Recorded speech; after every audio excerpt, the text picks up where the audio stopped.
in one way or the other. Maybe board games, maybe cards, maybe any other kind of games.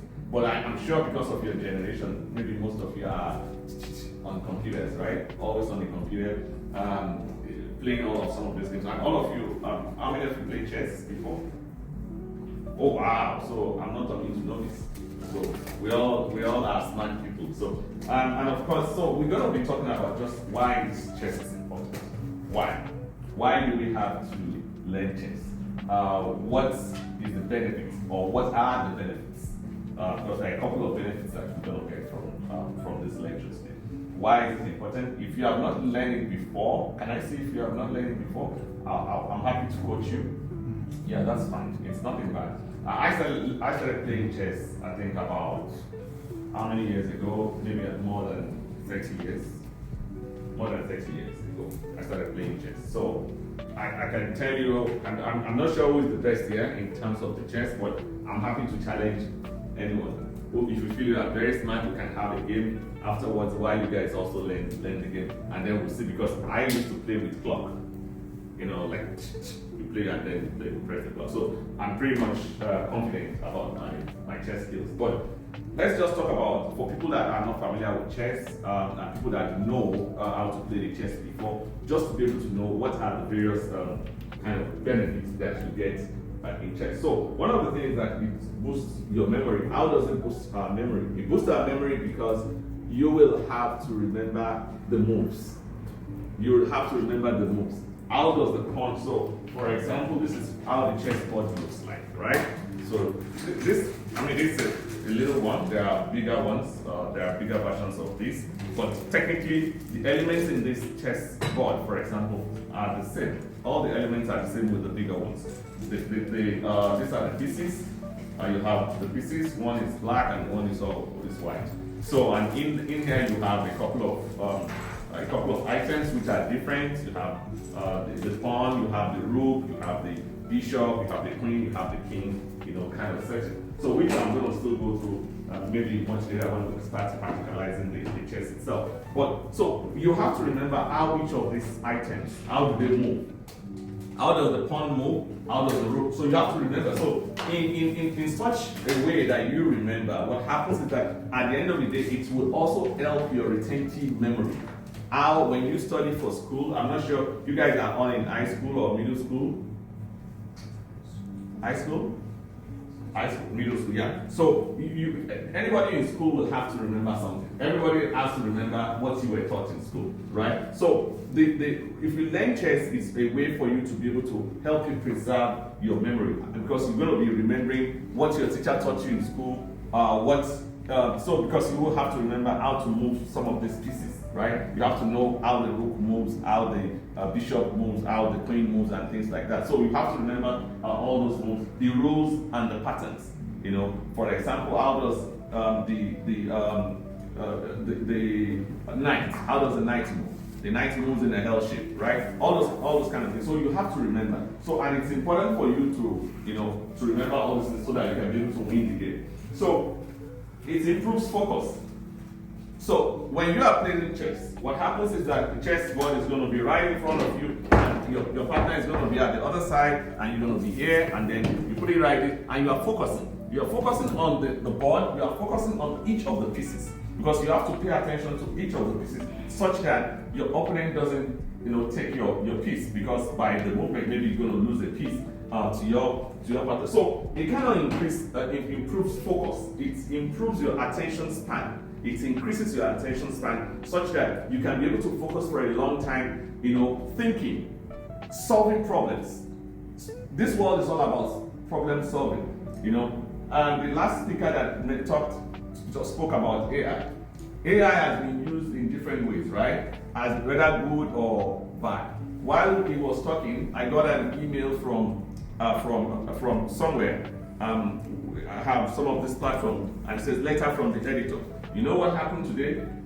One man decided to swap sodium chloride for sodium bromide. Sodium chloride is salt that you use in cooking at home, right? But because he went on AI, he searched online, and AI told him that sodium can be swapped for bromide. Meaning bromide rather. So sodium chloride is NaCl. Sodium bromide is NaBr. So the chloride and the bromide, because they fall under the same group, they are all halogens, right? They are all halogens. So because they are halogens, they have similar characteristics. So ChatGPT said that you can swap the bromide for the chloride. So this guy decided to be using sodium bromide to be cooking. Now this guy ended up in the ER. I think it's about dead now. Yeah, I just got the email while I was seated there, And it's interesting because it's just right today. And it was very timely with what he was talking about. I didn't just want to interrupt his chat. I mean, just right today, like I have it, the email sent today. So those are some of the things that AI could actually cause. But the whole idea, what I'm trying to, where I brought in AI is just to let you know that it's about problem solving. We use AI to solve problems because we can also use it to cause problems too, right? So either way, you can use it to solve problems. So the same thing here, you are trying to focus on your chest.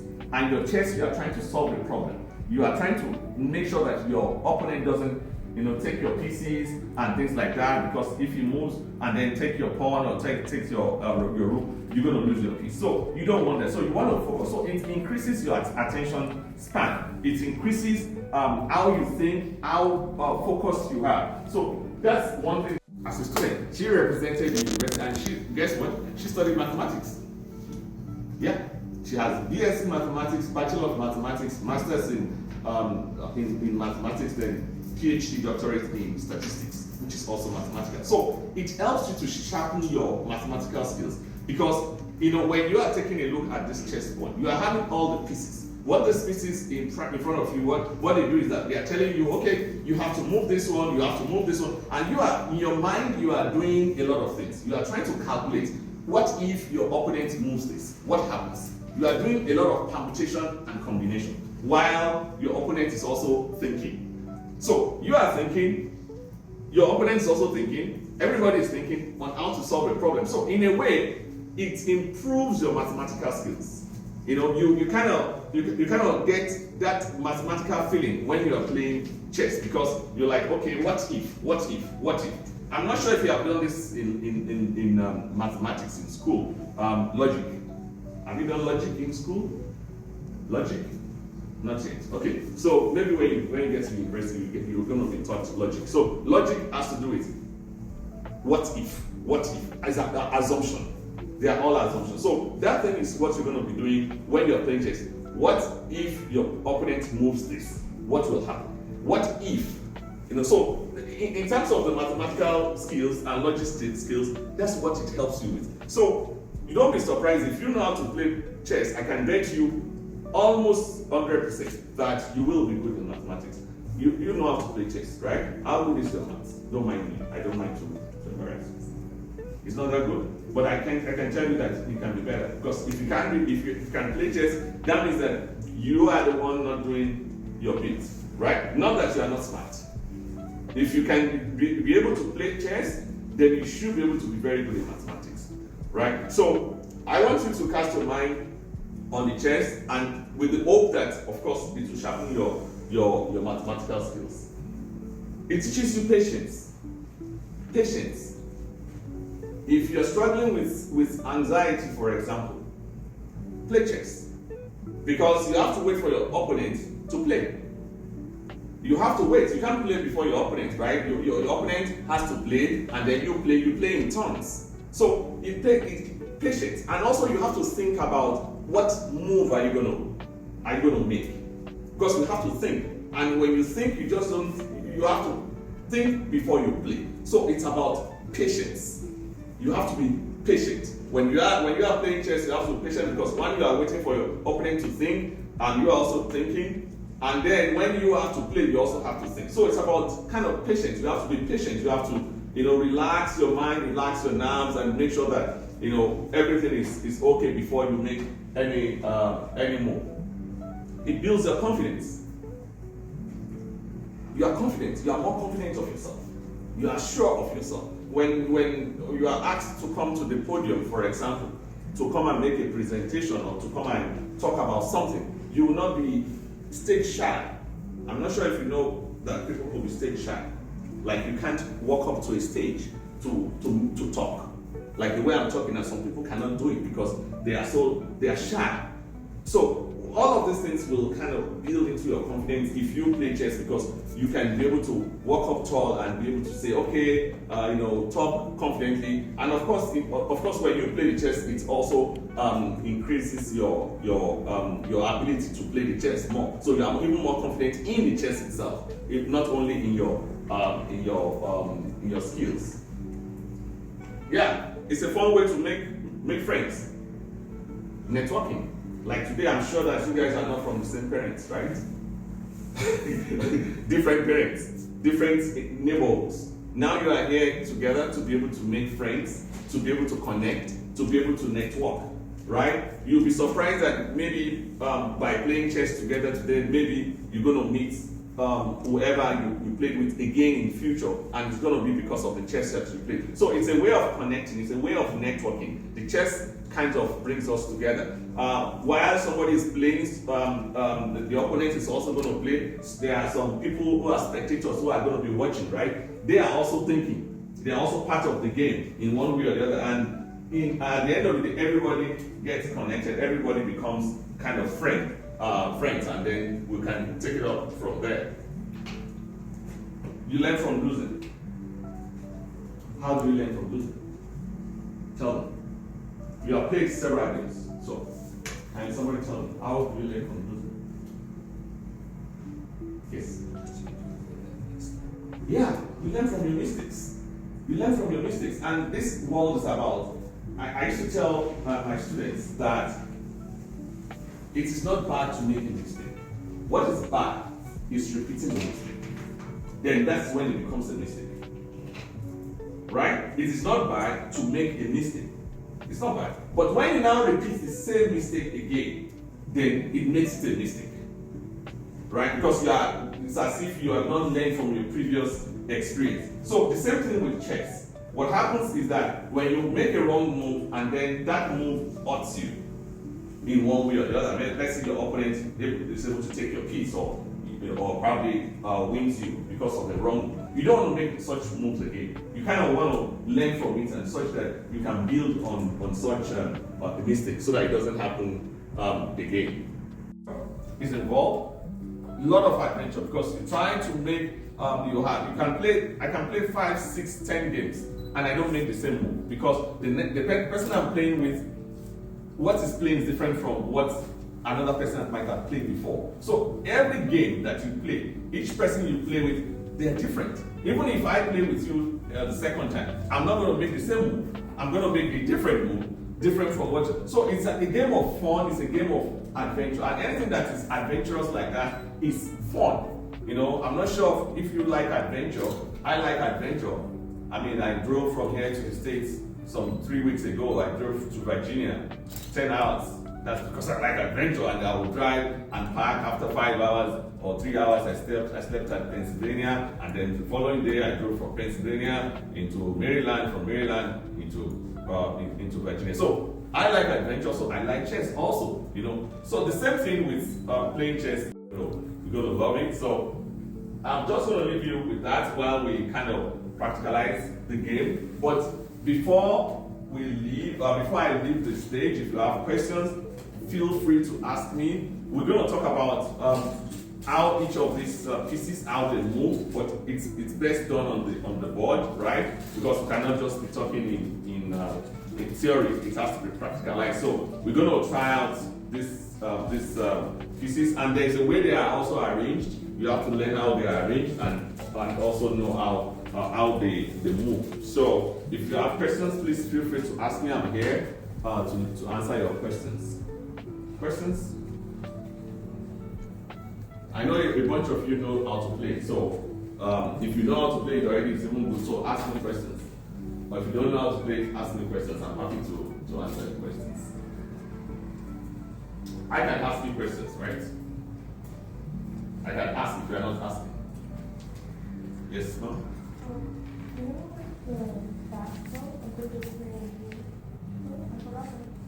The queen? Okay, so you have your pieces, right? So So you have your bishop, your knight, pawn. So the pawn is they're all in front. This one is a bishop here. This is a bishop here. This comes here. I'm going to tell you how each of them are. Somebody's going to arrange the other side.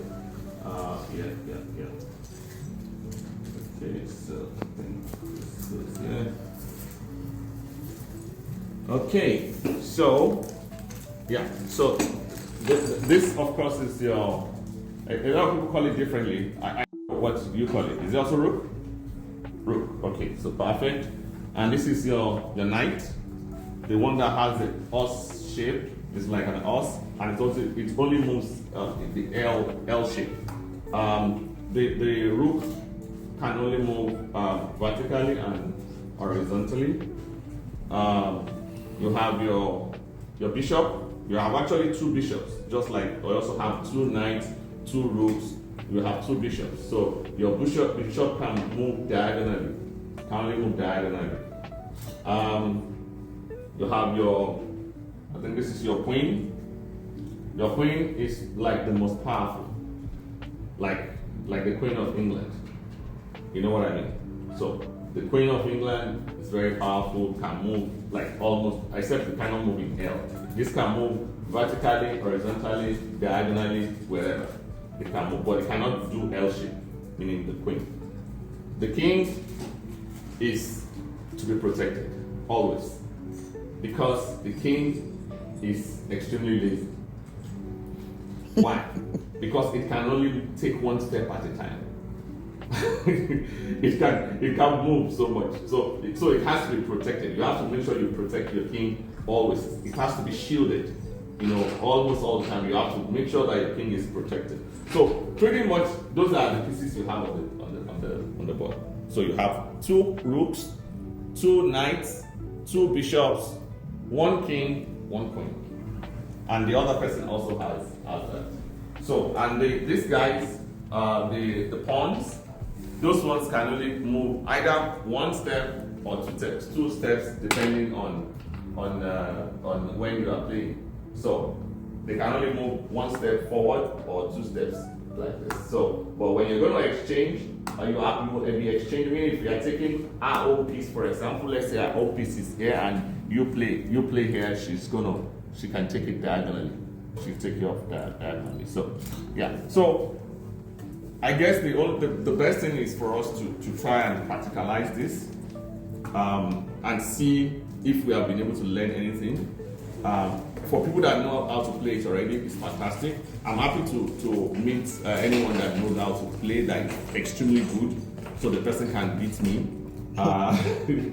Yeah, but otherwise, people that don't know, I'm happy to help to teach you how you can be able to arrange your boards, your pieces on the board, and how you can be able to win your opponent. If you have questions, I'm still here. Questions? Yes, no? So when we move into steps? So for example, let's say you are moving for the first time, for example. You can either go like this, or you go like this. Yeah, it's up to you. It's up to you. If you feel that you need space, right? You need space, you can take that 2 steps. It's okay.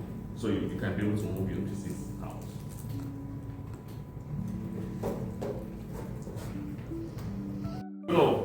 Can you remember how to arrange it? Yes. Okay, so I'm gonna do it. So you come and arrange your stuff. Yes, not?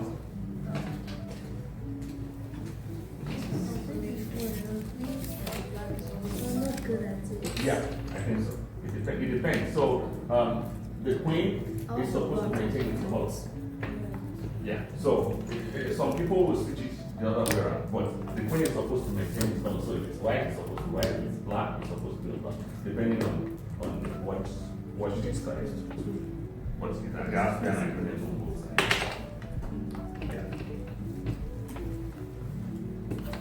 Yeah. Okay. So do you have to play? Okay, so you are good already. Are you very good at it? Okay. Because I want the person that is extremely good, I want to be the one to beat the person. The person should beat me. So if you're extremely good, yes, no? Oh, no. Okay. Number Yes. strategy.